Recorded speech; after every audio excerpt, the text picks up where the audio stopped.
느부갓네살 왕이 자기가 다스리는 온 세계에 사는 백성과 나라와 각기 다른 언어로 말하는 사람에게 이렇게 선포했습니다. 너희가 태평성대를 누리기를 바란다. 높고 높으신 하나님께서 내게 보여주신 표적과 기적을 기꺼이 드러내 알리려고 한다. 얼마나 위대한 표적인가, 얼마나 놀라운 기적인가. 그분의 나라는 영원하며 그분의 다스림은 대대로 계속될 것이다. 나 느부갓네살이 집에서 편히 쉬며 궁궐에서 잘 지내고 있는데 어떤 꿈을 꾸고 그 꿈 때문에 두려움에 쌓였다. 내 침대에 누워 생각하던 가운데 머리에 떠오른 환상으로 인해 마음이 답답하고 불편했다. 그래서 나는 그 꿈의 뜻을 알기 위해 바벨론의 모든 지혜자를 내 앞에 부르라고 명령했다. 마법사, 주술사, 점성술사, 점쟁이가 불려왔는데 내가 그들에게 내 꿈을 말해주었지만 그들은 그 꿈을 풀지 못했다. 나중에 다니엘이 내 앞에 왔다. 그는 내 신의 이름을 따서 벨드사살이라고 불렸다.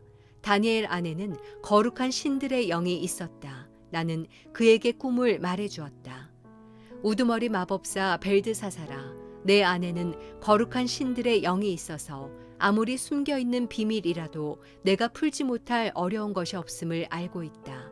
내가 꿈에서 본 환상의 뜻을 풀어서 내게 말하여라. 내가 침대에 누워있을 때 내 머릿속에 나타난 환상은 이러하다. 나는 땅 한가운데 서 있는 매우 키가 큰 나무 한 그루를 보았다. 그 나무는 점점 자라서 강해지고 나무 꼭대기가 하늘에 닿고 땅 끝에서도 잘 보였다. 그 잎은 아름다웠고 열매가 많이 열려 세상 사람 누구든지 먹을 만큼 풍족했다. 들짐승들이 나무 아래에서 살고 공중에 나는 새들은 가지 사이에 깃들었다. 모든 생물이 그 나무에서 먹이를 얻었다. 내가 침대에 누워있는 동안 내 머릿속에 환상이 나타났다. 내가 보니 감시자, 곧 거룩한 분이 하늘에서 내려오셨다. 그가 큰 소리로 말씀하셨다. 저 나무를 베서 가지를 꺾고 잎사귀를 떨어내고 열매를 떨어버려라. 나무 아래에 있는 짐승들을 쫓고 가지에서 새들을 쫓아내거라. 그러나 나무의 구루터기와 뿌리는 땅에 남겨두어라. 그것을 철과 청동으로 동여매 들판의 풀밭에 남겨두어라. 그것이 하늘 이슬에 젖고 땅의 풀밭 가운데서 들짐승들과 함께하게 하여라. 그 마음이 달라져 사람의 마음 같지 않고 짐승의 마음을 받아서 7대를 지낼 것이다. 이 일은 감시자들이 명령한 것이요 거룩한 이들이 말한 것으로 높고 높으신 분이 인간 나라를 다스리시고 누구든지 그분이 원하는 사람에게 그 나라를 주시며 가장 천한 사람을 그 지위에 세우신다는 것을 사람들에게 알리려는 것이다. 이것이 나 느부갓네살 왕이 꾼 꿈이다. 벨드사살아, 내게 그 뜻을 말해보아라. 내 나라에 있는 지혜자들 가운데 누구도 나를 위해 이것을 해몽할 수 없었다. 그러나 거룩한 신들의 영이 내 안에 있으니 너는 할 수 있을 것이다.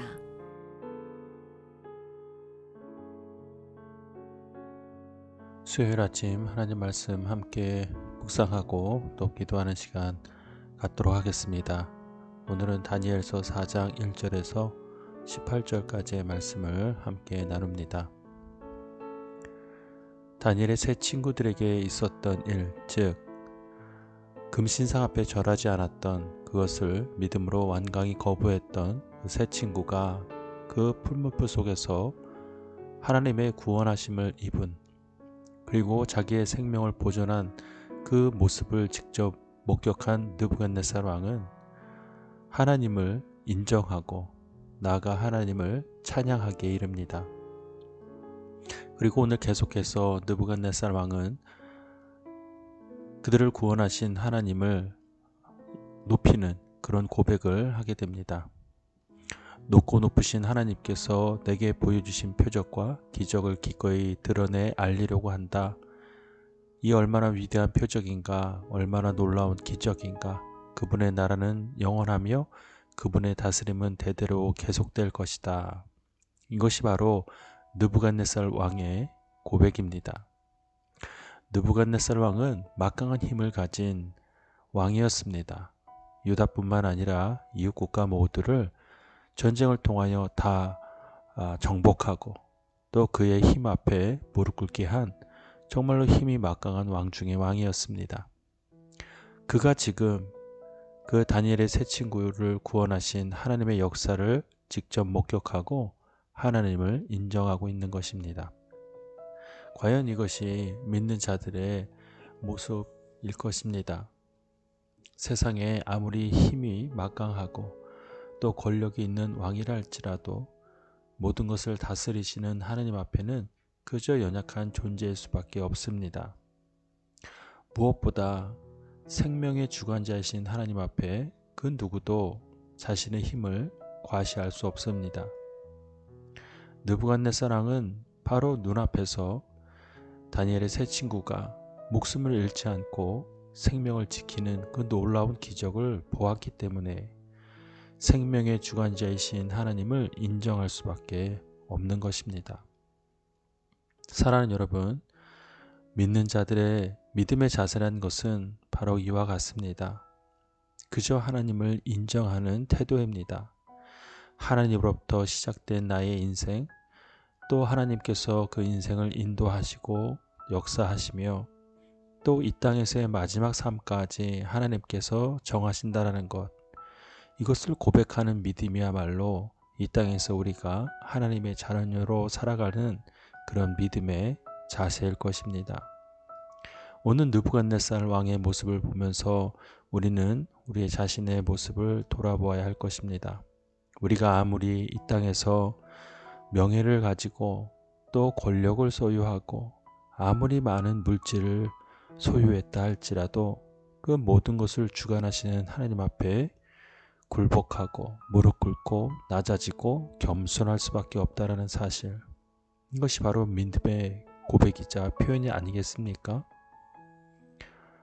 우리는 그러한 삶을 살아갈 때 무엇보다 이 세상이 우리의 그런 모습을 통하여 하나님을 만나고 발견하게 될 것입니다. 하나님 앞에 겸손하십시오. 모든 것이 하나님께로부터 왔음을 우리가 겸손히 고백하고 또 올려드릴 때 하나님께서 우리 삶에 크고 놀라운 일로 함께 하실 것입니다. 오늘 하루도 그러한 삶을 살며 하나님의 은혜를 충만히 누리는 하나 가족이 되기를 주님의 이름으로 축복합니다. 이 시간 각자에게 주시는 말씀을 함께 묵상하고 또 오늘 하루를 하나님 앞에 맡겨드리며 기도하겠습니다.